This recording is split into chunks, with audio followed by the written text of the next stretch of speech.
नमस्कार, मैं पवन सिंह 1 फरवरी को आ रहा हूं सिद्धार्थनगर कपिल वस्तु महोत्सव में आप सभी के साथ सेलिब्रेट करने। थैंक्स टू जिला प्रशासन एंड कपिल वस्तु महोत्सव समिति। तो मिलते हैं 1 फरवरी को कपिल वस्तु महोत्सव में। तो दोस्तों, जैसा कि अभी आप लोग स्टार्टिंग में खुद पावर स्टार पवन सिंह जी के जुबानी सुने कि पावर स्टार पवन सिंह जी 1 फरवरी को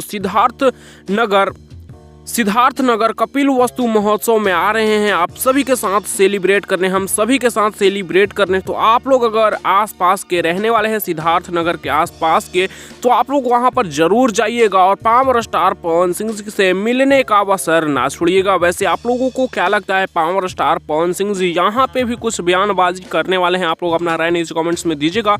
इस वीडियो में इतना ही। वीडियो को लाइक करिए, चैनल पे नए तो सब्सक्राइब करिए और घंटी कॉल पे सेलेक्ट करके वीडियो को आगे शेयर करिएगा। मैं इस वीडियो को यहीं पर खत्म कर रहा हूं।